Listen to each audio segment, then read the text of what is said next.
30 years ago, scientists said coconut oil is totally no, because it will increase your cholesterol. And then around 4 years ago, suddenly that coconut was elevated again by science. First they said you must not take saturated fats at all. So everybody went off ghee and butter, forbidden totally. And suddenly science has discovered that no. Your brain needs saturated fats. And it's essential for the proper functioning of the brain. So it goes round and round in circles. How do you know what science is presenting today will not be contradicted 30 years from today? So where do you acquire good knowledge from?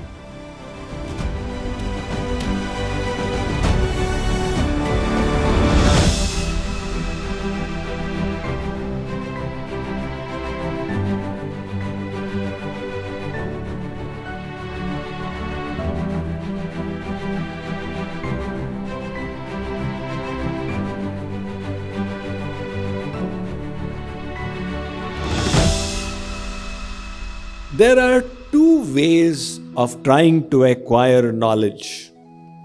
The first is the ascending process, and the second is the descending process. Let us take a look at the ascending process. This is the process of science. What does science say? We know so much today. We will keep on researching, analyzing, discovering, finding, and we will know so much tomorrow. And then we will know so much more, and one day we will know everything that is to be known. So science endeavors to push forth the frontiers of knowledge. Thereby all the progress in science has taken place from the time of Isaac Newton to Einstein and further. This is the ascending process. However, in order to know the spiritual secrets, this ascending process has got many problems. Firstly, it takes too much time. And secondly, you don't know that what is considered the truth today may be considered untruth tomorrow. Just take a look at science.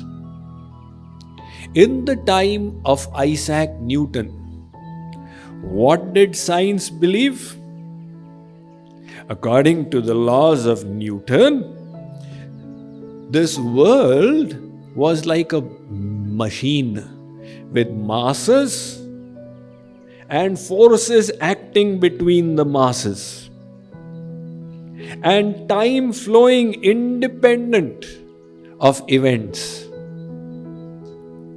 So, from Newton's perspective, the world was like a machine. This was the mechanistic model.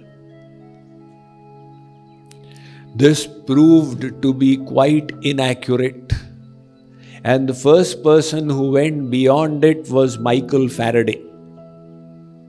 He took a wire, made a coil out of it, and passed a magnet through the coil.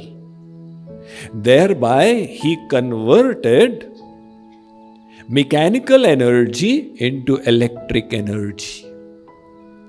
Now, Newton's laws could not explain this. He had transformed this one energy form into another. It went beyond the purview of Newton's understanding.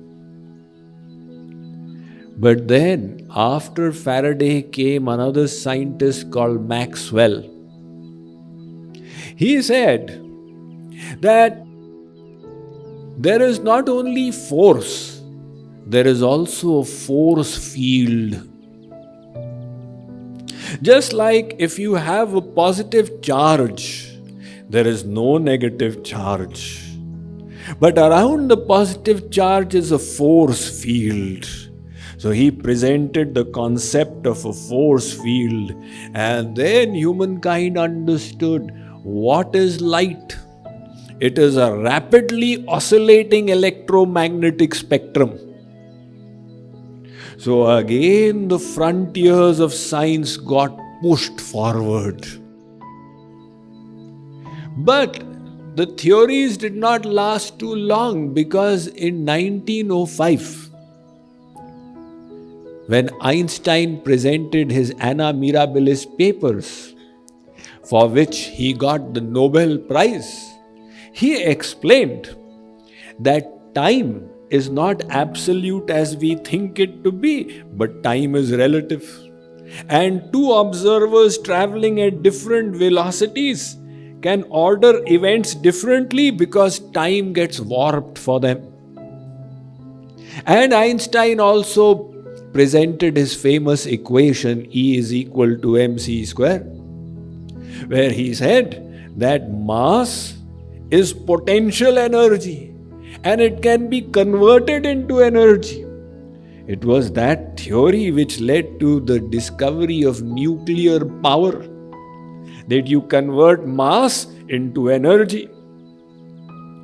But Einstein also encountered problems, because 20 years after he presented his theories, there were these quantum physicists like Niels Bohr, etc.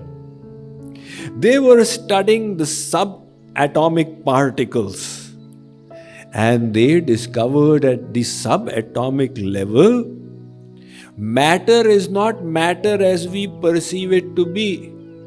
It is not solid. It has a dual particle and wave nature. And you can never predict where exactly it is. When this quantum theory of the quantum physicists got presented, Einstein said, it is like the earth is being pulled from under my feet with nothing to fall upon. So science has kept on evolving. Now the problem with science is that it has reached a certain level, right? It has found 500 subatomic particles. How do you know what science is presenting today will not be contradicted 30 years from today? It's constantly changing. 30 years ago, scientists said that, look, coconut oil is totally no. Because if you take coconut, it will increase your cholesterol.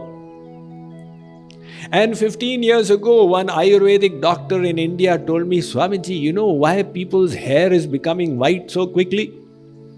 I said, what is the matter? They have stopped taking coconut. So I kept it in my head. And then around 4 years ago, suddenly that coconut was elevated again by science. Now you find in every airport, those dispensers, etc., they all have different varieties of coconut water. They say there's nothing as good as coconut. So it goes round and round in circles. First they said, look, you must not take saturated fats at all. So everybody went off ghee and butter, forbidden totally. And suddenly science has discovered that no. Your brain needs saturated fats. And it's essential for the proper functioning of the brain. So again, now in the malls you find the clarified butter, the ghee being given free. The point I'm trying to make is, I don't say that science is a zero, but it is an ascending way of getting knowledge. I know this much, tomorrow I'll know this much. And how many 100 years it will take to reach the truth, who knows? We have a short lifespan. If any of us reaches 100, we'll celebrate, right? So in our short lifespan, we want to know the truth. Can we get it through science? Is the question. The other thing is that what is the guarantee that science will reach the absolute truth? When I was studying in college, a newspaper article came out. There was some scientist. He created an encyclopedia of ignorance. He compiled all the things that humankind does not know. We don't know this, we don't know this, we don't know this. He consulted the experts in every field and he made an encyclopedia of ignorance. So his hypothesis was that we don't know so much. And when science advances, then this encyclopedia will keep shrinking. And finally it will finish. Now even at that time, when I read this, intuitively I felt there's something wrong here. But our experience over the last 30 years reveals that the more we have discovered, the more we have realized that there is so little that we know. Nowadays, physicists say that you only know 4% of matter and 96% of matter in the universe is dark matter of which we have no knowledge. Sometimes I ask doctors, how much of the body do you know? When I first started giving lectures, I had developed a very bad throat. So my host said, let me take you to the ENT specialist. He is the HOD of this Nagpur Medical College. So I said, let's go. So he checked up my throat and he wrote some medicines. I said, doctor, can you please tell me how the throat works and creates sounds? He said, I'm very happy. You are the first patient who wants to know how this throat works and creates sounds. So he took a book and gave it to me. I read that book. The book said, now it may be old theory, but the book said, there are two theories. One theory says that the amplitudes created, the sound waves, they are like this, horizontal, and the other says that they are vertical. So we are really not sure whether they are horizontal or vertical. So I said, look, how much do we know? How much does science know? And if you really wish to reach the truth, the ascending way, I know so much, tomorrow I'll know so much, it is not reliable and not effective. So is there some other option to it? There is. What is the other option? The other option is the descending process. You reach a perfect source of knowledge.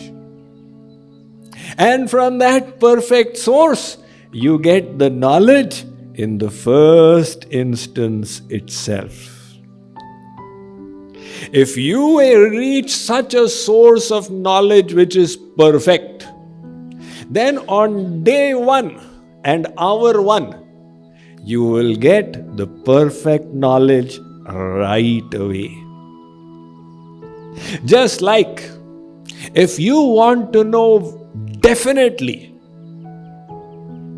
let's say you got separated from your parents, etc. in childhood and finally you met your mother.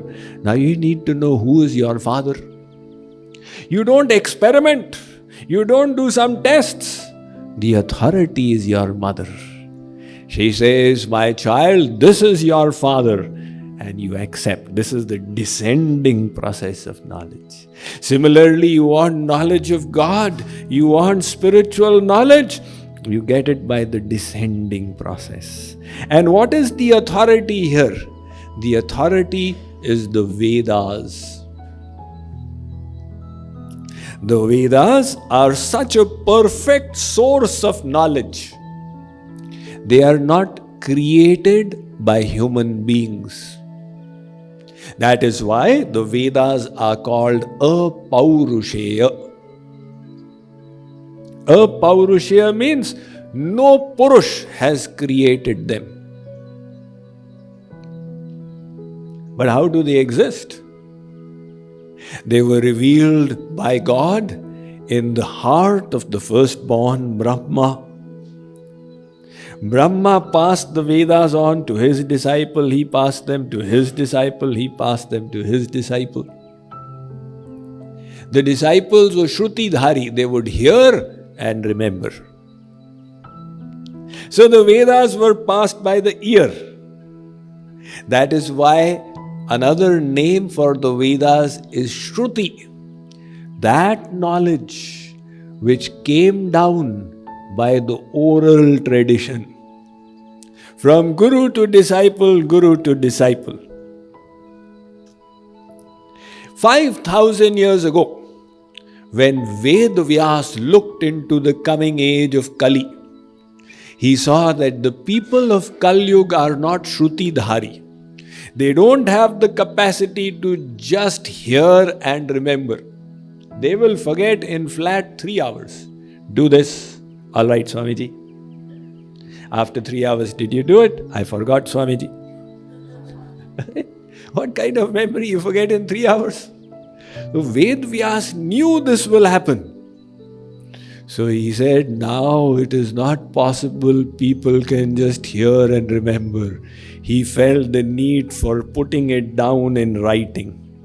He wrote down all the Vedas, but he is never considered the writer of the Vedas. That one body of Vedic knowledge he divided into 4 parts. He is called Ved-Vyas, the divider of the Vedas. So from those Vedas, he created the Rig Veda, the Yajurveda, the Samveda and Atharva Veda. Those Vedas present the eternal signs. That is why in the Vedas, actually the word Hindu doesn't come. This came later on historically. The Vedas say Sanatan Dharma, the eternal path that has always existed.